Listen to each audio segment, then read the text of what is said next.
लोकसत्तांनी एक बातमी अशी दिली, ब्राह्मणांनी पापक्षालन करायलाच हवे, मोहन भागवत.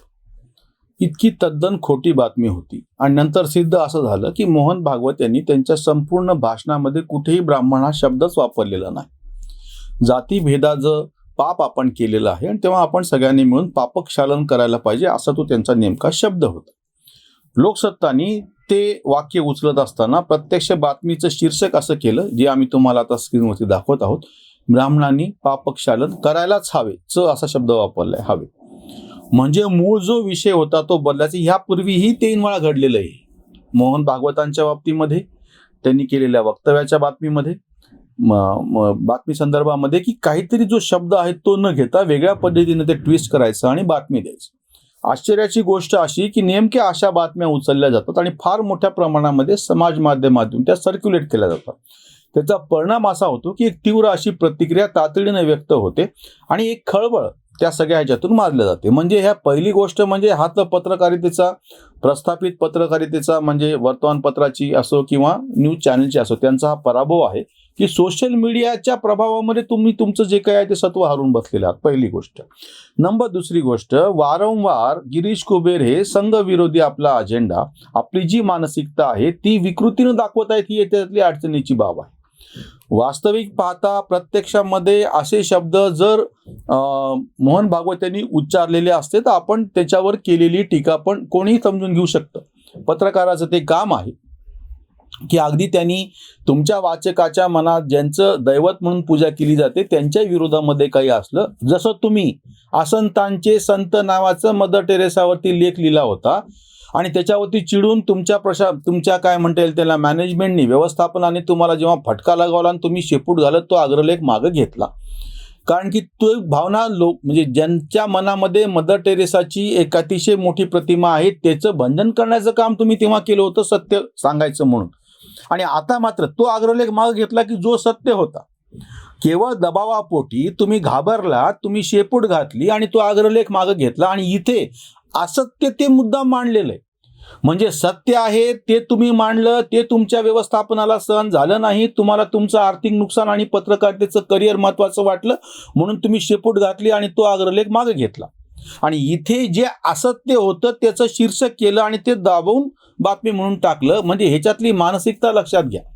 म्हणजे ठरून कसं चालू आहे. 2014च्या नंतर वारंवार काही गोष्टी भाजप, संघ, मोदी, अमित शहा यांच्या विरोधामध्ये मुद्दाम उकरून काढून पेरायच्या आणि त्याच्यावरती गदारोळ माजवायचा, ह्याच्यावरती आमचा आक्षेप आहे.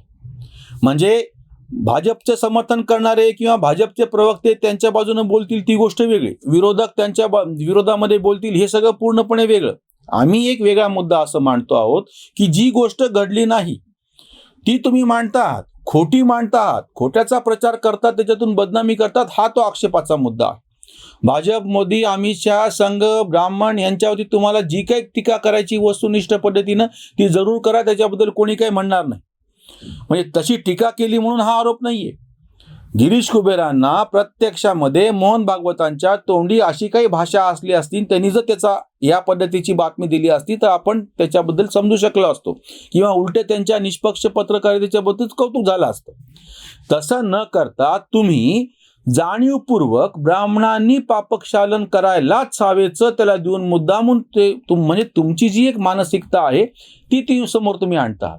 दुसरा एक महत्वाचा मुद्दा आम्हाला या निमित्तानं तुम्हाला मांडायचा आहे. इथे केवळ मोहन भागवत हे जातीनं ब्राह्मण आहेत, संघावरती ब्राह्मणी शिक्का असल्याचा आरोप केला जातो म्हणून, आणि ब्राह्मण हे बडवायला सोपे आहेत म्हणून या सगळ्या गोष्टीतून तुम्ही या पद्धतीचं शीर्षक वापरलेलं आहे.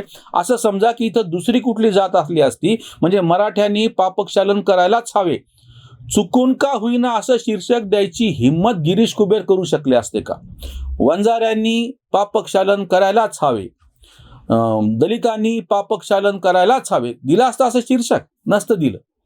ज्या जाती निवडणुकीच्या माळ्यांनी पापक्षालन करायलाच हवे असं दिलं असतं का शीर्षक? दिलं नसतं. प्रत्यक्षामध्ये अशी काही घटना घडली असती तरी, घडली नसती तर मुद्दाच वेगळा, तरीही हे शीर्षक देताना यांनी 10 वेळा विचार केलेला असता. किंवा असं समजा की मुस्लिम समुदायातल्या एखाद्या व्यक्तीने असं काही बोललेलं आहे तरीही यांनी असं शीर्षक दिलेलं नसतं. एक सॉफ्ट टार्गेट आहे म्हणून तुम्ही ब्राह्मणाला बडवायला कमी करत नाही, कारण नसताना प्रत्यक्ष घडलं काय आहे? जो ब्राह्मण वर्ग गांधी हत्येच्या नंतर मोठ्या प्रमाणामध्ये छोट्या छोट्या गावातून शहरामध्ये स्थलांतरित झाला, विशेषतः मी महाराष्ट्राचं सांगतो.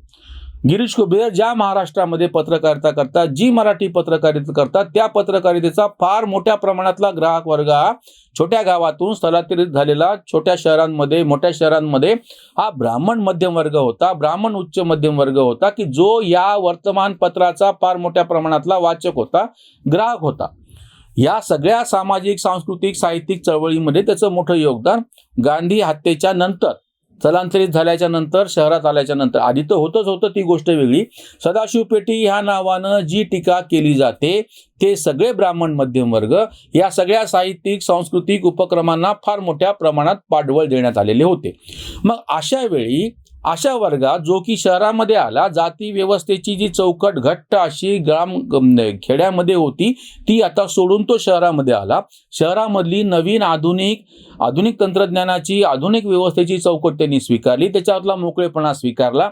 आपला पारंपरिक असलेला ज्ञानार्जनाचा, भटभिक्षुकीचा व्यवसाय बाजूला ठेवून फार मोठ्या प्रमाणात इतर व्यवसायामध्ये दुकानदारी करणं असो, अगदी ब्युटी पार्लर किंवा केस कर्तनालय असो, चपला शिवणं असो, असे कितीतरी गोष्टी, जे व्यवसाय किंवा क्षत्रिय व्यवसाय असो, म्हणजे सैन्यामध्ये जाणं असो, वैश्यवृत्ती असो, दुकानदारी करणं असो, आपल्या स्वतःच्या वर्णाप्रमाणे आपल्याला परंपरागत मिळालेल्या ज्या काही व्यवसाय आणि करण्याच्या सगळ्या जे परंपरा आहेत त्या बाजूला ठेवून दुसऱ्या गोष्टी स्वीकारण्याची फार मोठी फ्लेक्झिबिलिटी ही ब्राह्मण समाजाने दाखवली. त्याचा पुरावा आता प्रत्यक्ष शहरामध्ये वेगवेगळ्या व्यवसायामध्ये स्थिरावलेले, वेगवेगळ्या क्षेत्रात स्थिरावलेले ब्राह्मण दाखवून आपण पुरावा सिद्ध करू शकतो. असं असताना आता हे ब्राह्मणांनी पापक्षालन करायला हवे असं समजा की मोहन भागवत काय म्हटले आणि काय नाही ते बाजूला ठेवा. मुळात गिरीश कुबेरांची काय मानसिकता आहे? आज वर्तमानपत्राची विश्वासार्हता पूर्णपणे लयाला गेली. त्याला कारण हे असे लोक आहेत, त्यातल्या त्या ज्या वर्तमानपत्राबद्दल व्यवसाय काय म्हणता येईल त्याला जास्त विश्वासार्हता होती, जे वाचल्या जात होतं, असं लोकसत्ता आणि एक काळ महाराष्ट्र टाइम्स, ही दोन वर्तमानपत्र फार मोठ्या प्रमाणात वाचली जात होती, किंवा अगदी आनंद भालेरावांच्या काळामधला दैनिक मराठवाडा. अशा वेळी तुमचा जो प्रत्यक्ष वाचक वर्ग आहे त्याचा काहीच कारण नसताना तेजोभंग करायचा, त्याला नामोहरम करायचं, त्याला न्यूनगंडामध्ये ढकलायची ही मानसिकता काय आहे? जो ब्राह्मण समाज मोठ्या प्रमाणामध्ये जुनी चौकट बाजूला ठेवून नवीन व्यवस्था स्वीकारतो आहे, आंतरधर्मीय, आंतरजातीय, आंतरराष्ट्रीय लग्न फार मोठ्या प्रमाणात ब्राह्मणांमध्ये झालेली आहे. तितकी तर लोकसंख्येच्या प्रमाणात इथल्या कुठल्याच जातीमध्ये तुम्हाला आढळून येणार नाहीत भारतातील, महाराष्ट्रातल्या तर बिलकुल नाही. अशा वेळी जो म्हणजे काय आपल्याकडे अशी म्हण आहे, सतीच्या घरी बत्ती आणि सिंदळीच्या घरी हत्ती. जी प्रत्यक्ष निष्ठावंतपणे एखादी गोष्ट करत आहे तिला नवरा गेल्याच्यानंतर तुम्ही सती म्हणून जाळणार, आणि जी सिंदळ आहे तिचे मात्र बाकीचे कौतुक करणार, तिच्या दारामध्ये हत्ती झुलवत ठेवणार, अशी ती जुनी इरसाल म्हण आहे. इतरांनी केल्याच्या नंतर तुम्ही त्याची दखल घेणार नाहीत, किंवा तुमची हिंमत होणार नाही, किंवा तुमची जीभ वळणार नाही ते लिहायला. पण तेच कारण नसताना प्रत्यक्षामध्ये मोहन भागवत हे म्हटले असते तरी मी समजू शकतो, आणि तुम्ही तेव्हा टीका केली असती तर. तेही म्हटलेले नाहीयेत, त्याच्यातून तुमची मानसिकता दिसते. आणि माझा जो पुढचा आरोप आहे, आक्षेप आहे, की हे जर इतर जातीच्या बाबतीमध्ये घडलं असतं तर तुमची जीभ, तुमची लेखणी उचलली असती का असं लिहायला, की ब्राह्मणांनी पापक्षालन करायलाच हवे म्हणून?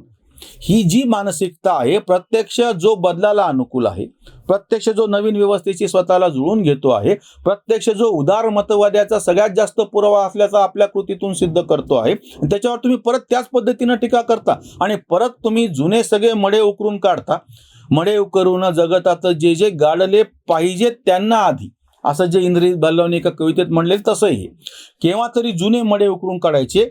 म्हणजे मोहन भागवतांच्या निमित्ताने ही तुमचीच मानसिकता तुम्ही सांगायला लागलात, तुमचीच एक मानसिकतेमधली जी विकृती आहे ती तुम्ही समोर सिद्ध करायला लागलात, की तुम्हाला या उदारमतवादी असलेल्या वर्गाबद्दल एक विलक्षण अशी विकृत अशी आसू आहे, असा त्याचा अर्थ होतो, की तुम्ही स्वतः प्रत्यक्ष त्या जातीमध्येच असताना सुद्धा हे जे वक्तव्य ज्या अर्थाने ज्या पद्धतीनं छापून आलेलं आहे दैनिक लोकसत्तामध्ये, त्याचा आम्ही अतिशय कडक शब्दामध्ये निषेध करतो.